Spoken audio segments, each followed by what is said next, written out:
Selamat datang di video terbaru saya. Video ini merupakan bagian dari video series yang berdiskusi soal banyak topik seputar teknologi blockchain dan aset kripto.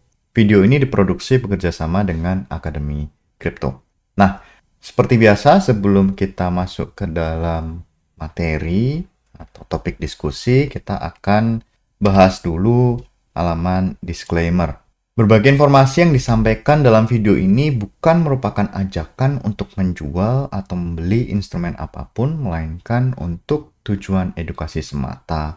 Termasuk ketika ada penyebutan nama produk, nama merek, itu bukan berarti endorsement terhadap produk atau merek tersebut. Ya. Nah, ketika nanti juga ada penyebutan tentang aktivitas, ya entah itu legal atau ilegal, itu bukan berarti juga endorsement atau encouragement untuk Anda melakukan aktivitas-aktivitas tersebut. Nah, patut dipahami bahwa banyak juga aktivitas yang mungkin dibahas di dalam video-video ini merupakan aktivitas yang ilegal di beberapa yurisdiksi, kemudian juga banyak resiko yang ada di dalam aktivitas tersebut. Jadi, Anda harus bijak untuk menyikapi teknologi-teknologi atau pokok bahasan yang disampaikan. Nah, topik apa yang kita bahas kali ini itu adalah MEF. Apa itu MEF? Nah, jadi kita akan membahas MEF itu di dalam, tentu saja di dalam jaringan blockchain. Nah, kita akan fokus ke ekstraksi dari nilai ekstra, gitu ya, nilai tambahan yang diekstrak melalui MEF. Gitu ya. Kemudian kita juga akan membahas sedikit soal dampaknya kepada pengguna blockchain, juga keamanan di dalam blockchain tersebut. Kemudian kita akan belajar sedikit soal solusi-solusi yang ada dan tren yang sedang terjadi terkait dengan MEF. Nah, apa itu MEF? MEF itu sekarang didefinisikan sebagai maximal extractable value, jadinya MEF. Nah, jadi intinya dari MEF itu adalah usaha untuk mendapatkan profit yang dilakukan oleh block producer. Nah, block producer itu siapa? Kalau Anda bisa mengingat lagi soal bagaimana di dalam Ethereum ya, terutama, itu kan menggunakan proof of stake sekarang. Nah, proof of stake ini kan dikerjakan atau anggotanya merupakan para validator. Nah, para validator ini sebenarnya tugas utamanya adalah memvalidasi sebuah blok yang diproposalkan gitu ya, yang diangkat sebagai sebuah proposal. Nah, blok ini sebenarnya akan dipropose oleh satu pihak gitu ya, atau mungkin pihak terpisah namanya block producer. Jadi data-data mentah, data-data transaksi baru yang ada di memory pool atau mempool atau di storage temporer itu akan disusun menjadi sebuah calon blok gitu ya, atau calon blok yang diproposalkan. Nah, nanti itu namanya block producer, kemudian blok itu akan dipropose ke validator. Nah, oleh validator nanti akan divalidasi dan akan menjadi final. Gitu. Jadi prosesnya seperti itu. Dari transaksi mentah yang mengantri di memory pool, masuk ke blok producer, dipak jadi satu blok, kemudian dipropose ke validator. Nah, itu merupakan satu proses bisnis yang saat ini terjadi utamanya di Ethereum. Gitu ya. Nah, jadi ini juga terjadi ya, tadi disampaikan itu banyak terjadi di Ethereum, kemudian sangat berdampak di ekosistem DeFi atau Decentralized Finance. Nanti akan kita bahas lebih lanjut. Ya. Jadi MEF ini memang beroperasi utamanya di sistem-sistem DeFi. Dilakukan oleh para block producer. Nah, gimana? Apa yang terjadi gitu ya? Kenapa sampai ada MEF? Nah, jadi kalau kita ingat lagi, sebenarnya di dalam penyusunan sebuah blok, itu kan tidak ada aturan khusus transaksi mana yang harus dimasukkan gitu ya ke dalam sebuah blok. Jadi, si blok producer ini bebas mau menyusun transaksi seperti apa, bahkan menyisipkan transaksi lain milik dia sendiri atau milik orang lain ke dalam sebuah blok tersebut, atau dia misalnya nomornya atau susunannya dari susunan transaksi 1, transaksi 2, transaksi 3, itu sebenarnya terserah dia. Yang penting adalah blok tersebut valid dengan syarat dan ketentuan sudah ditentukan oleh protokolnya Ethereum. Jadi selama aturan itu tidak dilanggar, block producer itu sebenarnya mengontrol keseluruhan dari proses pembuatan calon blok gitu ya. Jadi dia bisa reorder, menyusun ulang, menambahkan transaksi baru tadi, atau bahkan mensensor gitu ya. Jadi ada transaksi yang tidak disukai oleh si block producer itu dibuang, dikecualikan dari si calon blok. Itu bisa dengan oleh block producer ya, karena kan dia punya hak istimewa untuk membuat calon blok gitu.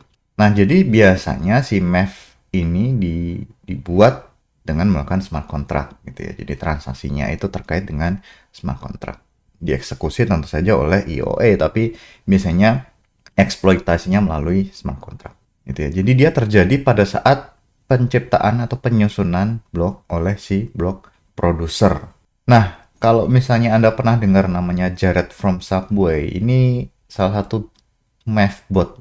Jadi si Jared from Subway itu menjalankan entah satu atau banyak bot itu ya. Jadi dia bisa menghasilkan profit sebanyak 3 juta US dollar dengan cara tadi meng-reorder, meng-insert. Kalau sensor mungkin tidak me-reorder atau insert. Nanti kita akan bahas sedikit soal detail dari apa yang bisa dilakukan oleh si MEF. Ya, jadi MEF ini tidak dilakukan manual, dia akan dilakukan oleh si bot. Si bot ini akan memfilter atau mencari secara otomatis transaksi-transaksi yang sedang antri di memory pool.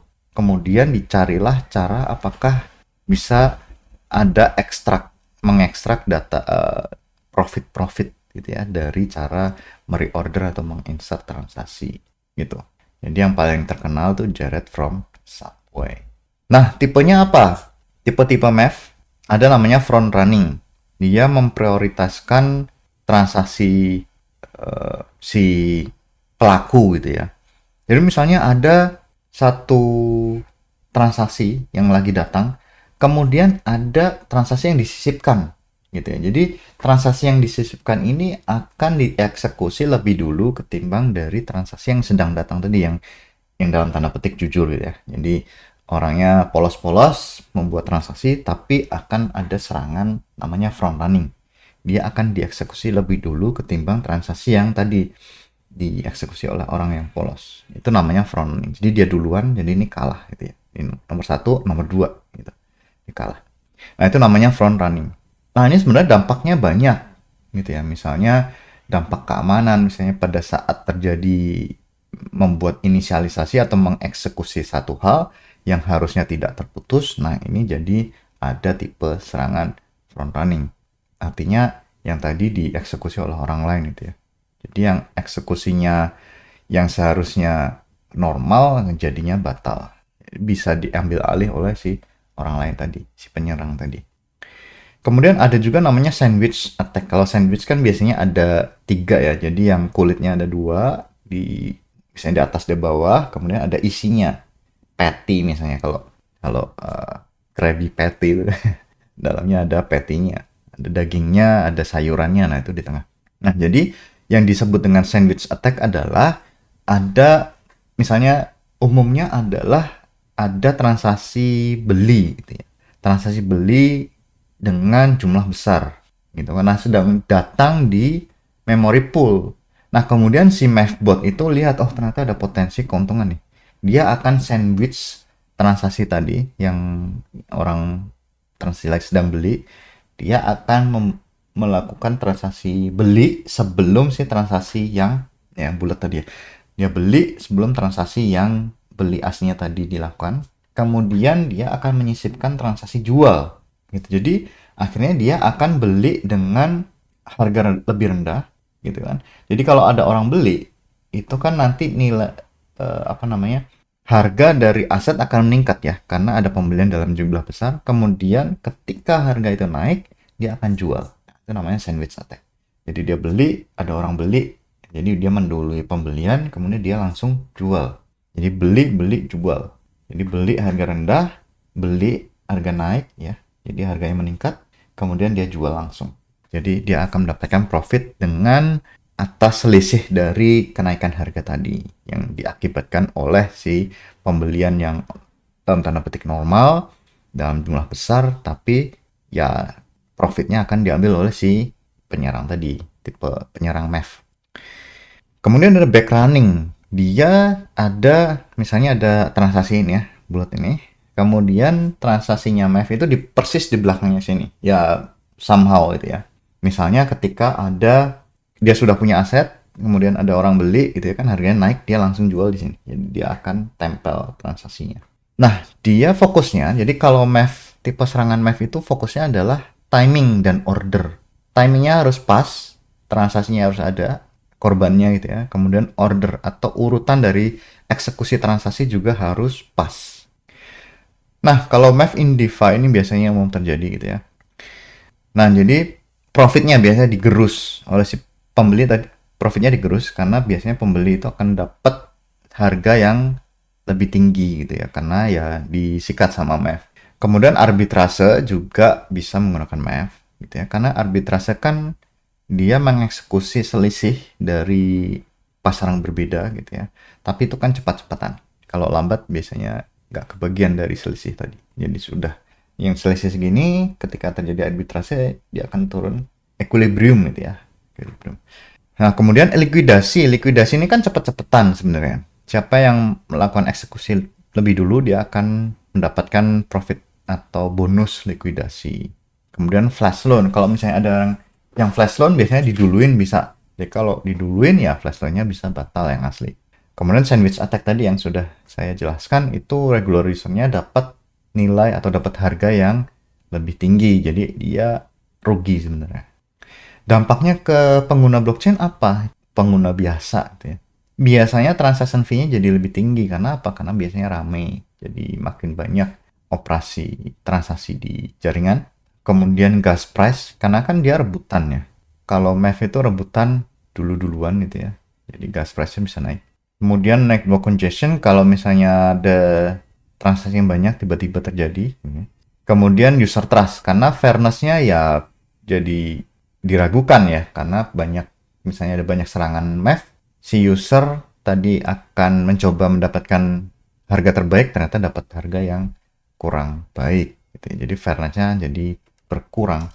Dampaknya terhadap network security, dia block production, dia akan mensentralisasi block production. Jadi kalau block production-nya tersentralisasi ya bisa terjadi censorship gitu ya. Kemudian large MEV increases attack incentive. Jadi karena MEV itu terbukti menguntungkan, jadi semua orang berusaha untuk melakukan serangan MEV gitu ya. Kemudian perang MEV di antara block producer. Jadi para bot itu saling menyerang, saling berperang satu sama lain untuk mendapatkan profit. Jadi umumnya, jadi kesimpulannya adalah desentralisasi ini bisa terancam oleh MEV. Implikasi ekonominya apa? Transaction pricing itu jadi terdistorsi. Kemudian riskier behavior, kan tadi kan serangan ternyata terinsensifikasi.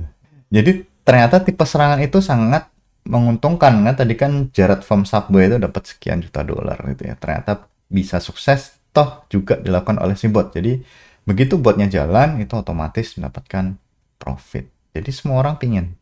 Jadi semua orang ingin jadi attacker, jadi MEV operator, nah, itu kan jadi berbahaya. Kemudian redistribusi kekayaan yang tidak seimbang, biasanya difokus atau dikuasai oleh para bot operator. Kemudian network economics-nya jadi bermasalah, misalnya ketika ada DeFi yang mencoba untuk terbuka buat semua orang, ternyata dikuasai oleh MEV. Kira-kira mitigation strategi atau strategi untuk menangani si MEV ini apa? Ada MEV auction untuk transparansi. Jadi karena MEV ini sudah lazim, ya sudah di auction saja. Siapa mau duluan, dia bayar lebih tinggi gitu ya. Jadi ini ada auction. Kemudian ada private transaction pool. Jadi ada transaction pool atau transaksi kalau dikirim ke private transaction pool, dia tidak bisa dibaca oleh si MEV bot. Gitu ya. Jadi misalnya ada block producer yang menyediakan private transaction pool, ketika dia berhasil membuat satu blok, itu tidak bisa diambil oleh si MEV, tidak bisa dieksploitasi oleh si MEV bot. Kemudian ada juga ide untuk membuat satu protokol yang fair ordering, jadi orderingnya harusnya adil dong, gimana caranya. Kemudian ada riset-riset untuk alternatif konsensus desain. Jadi desain konsensusnya bisa diatur coba kira-kira untuk menghilangkan MEF seperti apa. Emerging solution dari solusi-solusi yang ada sekarang biasanya Flashbot. Jadi MEF ini dikelola sekarang sama Flashbot.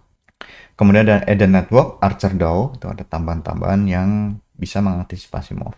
Kemudian harmful extraction, tuh kurang tahu gimana caranya gitu ya. Jadi kalau misalnya Anda mencoba untuk membeli aset di DeFi gitu ya, dengan jumlah besar terutama, nah itu harus berhati-hati. Nah, regulatory dan ethical issues, nah ini sebenarnya cukup kompleks, cukup pelik ya, karena kan blockchain ini kan beroperasi di wilayah gray, karena tidak tahu siapa yang harus mengatur gitu ya. Karena yurisdiksi juga tidak jelas. Jadi regulator juga bingung siapa yang harusnya mengatur. Terutama juga pasarnya juga terdesentralisasi. Tidak ada operator aslinya gitu ya. Misalnya Uniswap. Uniswap itu kan memang ada perusahaan, tapi kan perusahaan bergerak sebagai developer saja, bukan sebagai operator. Jadi semua penyedia likuiditas, kemudian dagang itu kan semua terjadi secara desentralistik. Semua punya peran masing-masing, tetapi tidak bisa dikontrol oleh si perusahaan. Jadi, pertanyaan adalah, apakah MEF itu etis atau tidak? Jadi, perlu juga ada governance yang mengatur apakah tipe serangan MEF ini layak atau sah atau legal atau tidak. Future trends, inovasi dalam MEF solutions. Jadi, MEF ini memang diakui sebagai satu masalah. Kemudian, protokol yang harusnya robust terhadap MEF itu harus jadi pertimbangan. Kalau kita mau membuat satu blockchain baru gitu ya, satu ekosistem baru, dipikirkan dulu MEF seperti apa. Kolaborasi di antara industri, kemudian monitoring dampak dari MEF terhadap desentralisasi. Jadi dia menjadi salah satu batu kerikil ya untuk desentralisasi teknologi blockchain. Nah, summary dan takeaway, MEF itu mengekstraksi nilai tambah dalam sebuah transaksi. Kemudian berdampak pada user, security, dan economics. Jadi blockchain economicsnya bisa terdampak. Kemudian kita harus coba mulai memitigasi, mungkin dari diri sendiri atau dari beberapa teknik seperti flashbots, kemudian ada private blockchain pool, gitu ya, private memory pool, kemudian riset dan inovasi, mungkin juga ada solusi yang permanen terhadap serangan MEF. Nah, sampai di sini video kali ini, sampai jumpa di video berikutnya. Terima kasih.